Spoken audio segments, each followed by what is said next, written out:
We are talking up Oklahoma football. We got Jason Ray on the line from Last Word on College Football. Of course, you can help us build the channel. If you love what we do here in delivering the best in discussion, debate, and analysis on college football, the game that we all love, then help us out by doing your Amazon shopping using the description section link that you see below. And also, if you want to talk college football directly with me, just as Jason is today, then you jump on the Voice of College Football link down below in the description section as well. The Voice of College Football community right there. And you will get one exclusive live stream every week talking directly to me and 2 exclusive live streams that second in which I react to your viewer comments. 40,000 plus to date, so thank you.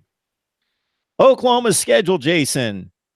I'll let you know what I think out of the gate. First and foremost, I love the Big 12 scheduling, and this is not a credit to them. It's a credit to basically circumstances. The situation dictated that once there were defections to the Big 12 and they were sized down to 10 teams, that everyone was going to play everyone in the conference. So while there was a joke for a few years that the Big 12 doesn't play a conference championship game, they don't know who the champion is, and they botched that situation in 2014 as an administration. Yeah. In terms of the purity of the schedule, it's the best conference schedule there is. I will argue that with anyone. I'm looking at schedules, Jason, specifically where it's most egregious is in the SEC and the ACC for just math reasons, is because you've got 14 teams. They play 8 conference games. Therefore, everybody misses 5 opponents. So the disparity in scheduling is mammoth. I'm looking at teams in the SEC that play 2 teams in the other division who went 13-3 the year before. And then I see them competing for division championship against teams in their same division that play 2 teams in the other division that went 3-13 the year before. Yeah. And I'm trying to figure out how that's fair. And it can be corrected, but it's not. And that's the way they just do things, because they got to keep some of these rivalries, and some of them are legitimate and valid and others are not in those 2 conferences. So even when they didn't have a championship game, Jason, I argued that the Big 12 had the purest conference championship. And certainly now with the conference championship game, I will validate this as the best conference scheduling. It might be the most boring to analyze because everybody plays everybody, but it's the best. No, I certainly agree with you, Mark. And I think, the Big 12 has kind of coined the moniker that every game matters, right? So I think that certainly comes to the forefront, and certainly rings true right here. I think I'm a fan of conference championship games, personally. So I like the fact that they instituted the conference championships back into the forefront. But you also know, I mean, based on what you said, you completely agree. You do have the opportunity to play every single team, so that you don't run into run into some of the situations that you have in the past. I mean, even you mentioned the SEC and the ACC schedule, but even also the Big 12 in the past before some of the defections of certainly Texas A&M and Nebraska and Colorado, for among some others, that you had an 8 or 9 leagues or team schedule, and then you would play everybody from your division, and then you would only play half of the teams every 2 years, and then the other half the other 2 years. So I think this makes for a more consistent and a better overall conference schedule.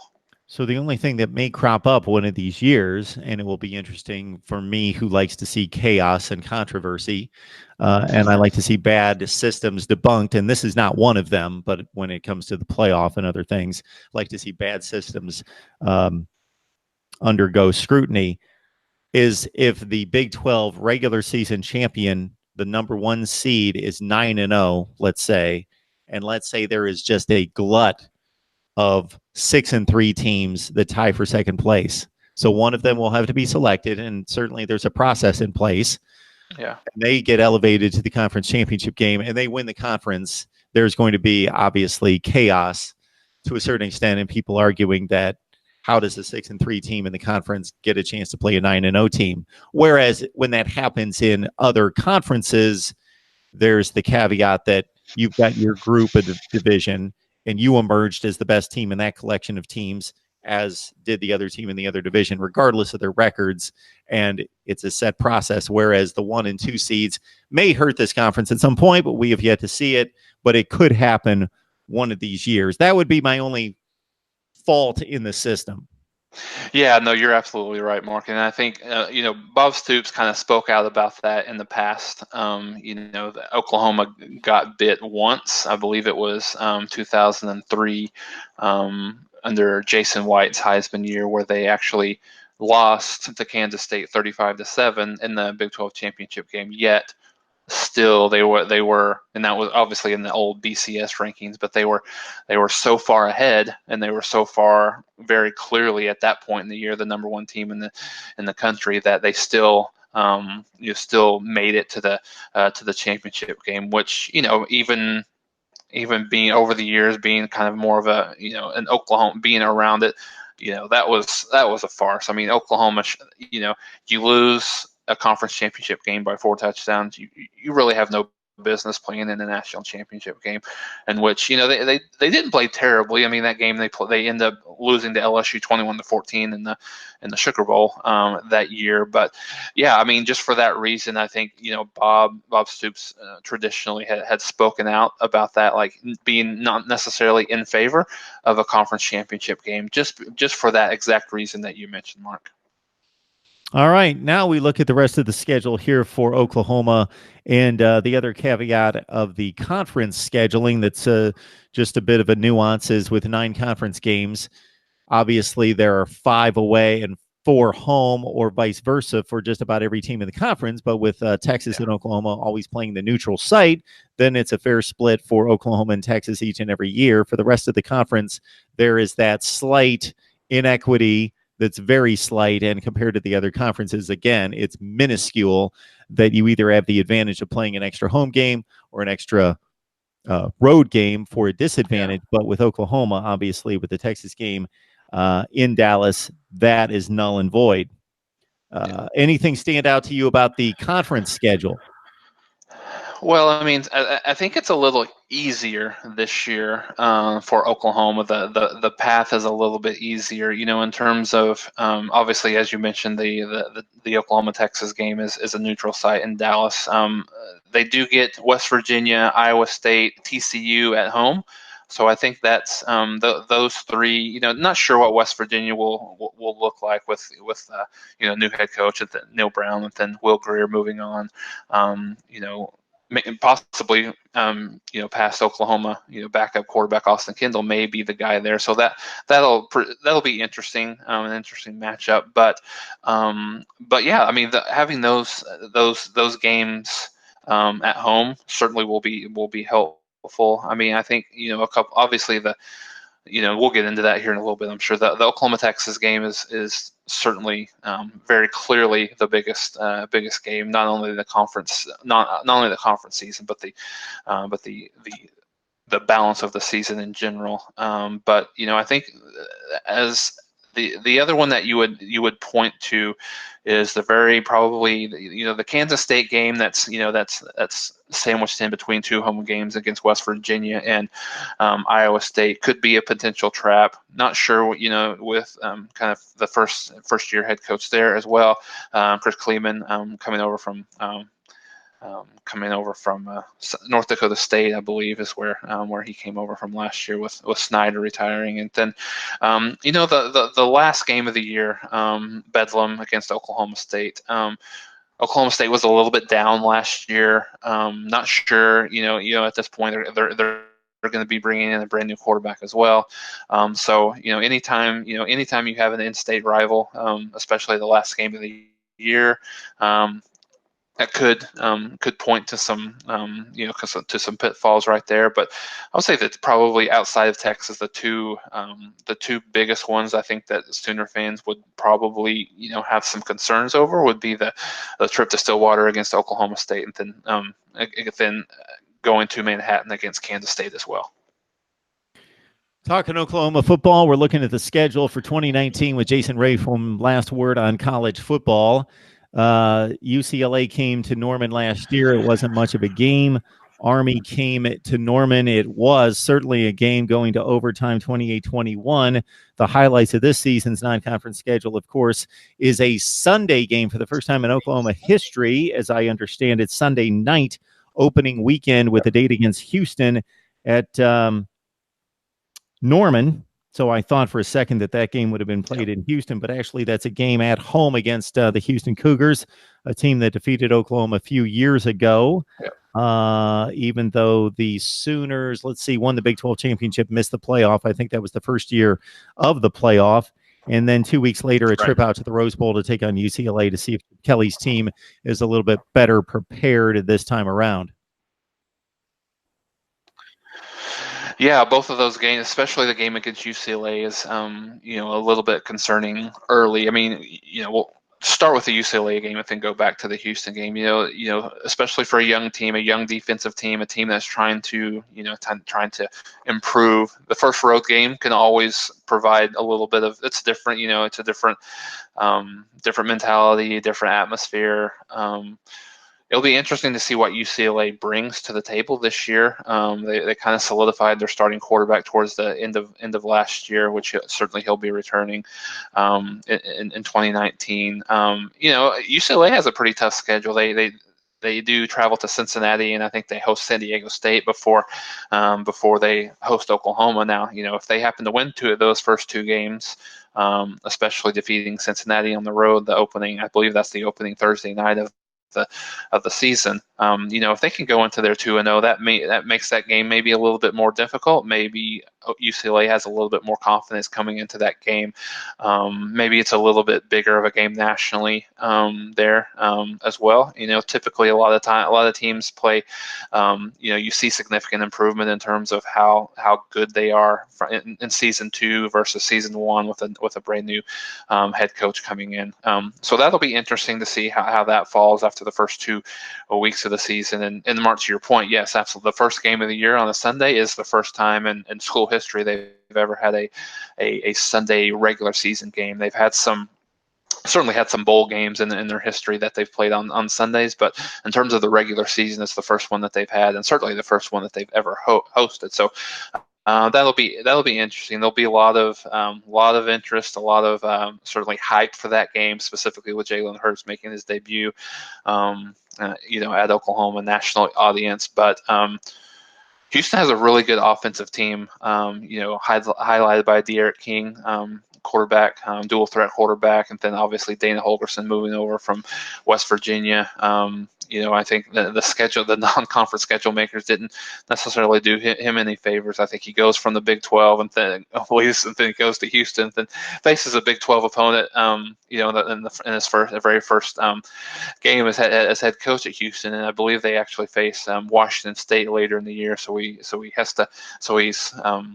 following his old boss as well. I think that one, we wrote about that a little bit earlier this week, Mark, around some of the best games in the non-conference in 2019, and both of those games were within our top 25. But I think it'll be interesting to see. I think the thing one of the narratives that I wrote in that breaking down the Houston Oklahoma game is there's going to be a lot of points scored. I think the scoreboard's going to light up. It's going to light up the sky early on in the fall in Oklahoma, because I can't imagine, especially with Houston losing their All-American defensive tackle to the NFL last year. They weren't a great defense overall, just in general last year, but losing that probably sets the stage for a defensive struggle.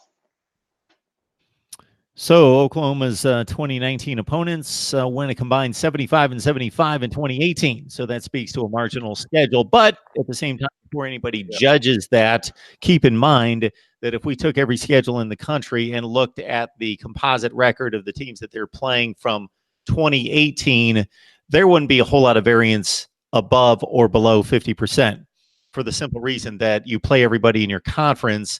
And if you add up all those teams, especially in Big 12 play, if you add up all those teams, aside from Oklahoma, weighing it just slightly because of their winning record in conference. Basically, everybody adds up to 500 because they all play each other and everybody wins the game and loses the game. So it's not going to vary much from 50%, but it speaks to a fairly marginal schedule. According to Phil Steele, it's the 46th most difficult schedule in college football, which leads me to believe that Phil Steele knows what he's talking about, because I ranked it 48th in the country. So out of my schedule rankings that we're still working on, 70 all the way up to number 1, and we're around 21 or 2 at this point. So you can get my complete thoughts on the Oklahoma schedule if you check out that video right there. All right, Jason, anything else on the schedule? No, we kind of glossed over the Oklahoma Texas game, and you know, really this year it has the opportunity to be one of the biggest, one of the most monumental, you know, games, the Red River rivalries in quite some time. You know, I think all signs probably point to Oklahoma being top 5 preseason. You know, I've seen in some of the preseason prognostications, I've seen them anywhere from 3 to about 5 to 6. So you probably think they're going to land anywhere between the 3 and 5 range. And then Texas is probably, you know, towards the back end of the top 10. If they can beat LSU, second game of the year, LSU goes to Austin. Their schedule up until the October. Until October is manageable. It's very conceivable both teams could go into that game undefeated and probable top five matchup, which, you know, that was a constant in the 2000s. You know, especially the 2000 through, you know, around the 2005 era. And then, you know, Texas kind of dropped off a little bit, and the game hasn't been as big as it should be, and it needs to be, because that's one of the biggest and best rivalries in college football. So I think if Texas is able to get that win against LSU, that kind of their confidence will be through the roof, especially after beating, you know, they will have beaten 2 SEC teams in a matter of 3 games with their victory over Georgia last year in the Sugar Bowl. Although, I mean, one can argue how motivated they were for that game, but still, you know, for a Big 12 victory over an SEC team is at a top tier SEC team at that is still very impressive. So that'll be interesting to see. It will certainly, no matter what, it'll be a big game. But should that happen, should both teams go in there undefeated, it should be, I would expect, a top 5 matchup, and should be a really good one. My argument against motivation is always, I don't care if the other team's motivated. There was a schedule. There is a game to be played. It's scheduled. It's on TV. It's a full stadium. Or if there's nobody in the stadium, it doesn't matter. If you're a competitor, you show up and play, especially when you're playing one of the 10 or 12 best teams in the country, and you show up and play. If anything, I have more respect for Georgia in this case, if they come out and say, and if it is in fact the truth, that they came out and laid it on the line, played their hardest, did their very best, and lost the game, I've got more respect for that result than I do if they went out there and played 50% half go, put it on cruise control, didn't care to be there. I've got more respect for the guys that try than the guys that don't try. And so I will never argue motivation. I think it's a factor, but that's a factor in every game. So why it becomes this monumental discussion point during bowl season, I get it, because there is a motivation factor and a discrepancy between teams. But let's not believe that during the season it's 100% full throttle for every team that's out there, and then suddenly it's a question mark during bowl season. Yeah, it's just more obvious. Because of the circumstances of teams being elevated to bowl games or being disappointed in going to other bowl games. All right, Jason Ray on Last Word on College Football, breaking down the Oklahoma schedule. So this is our second Oklahoma College Football 2019 schedule preview. So I don't know what else you can ask for in discussion, debate, and analysis of college football right here. Jason, we appreciate you stopping by, sir. All right, thanks, Mark.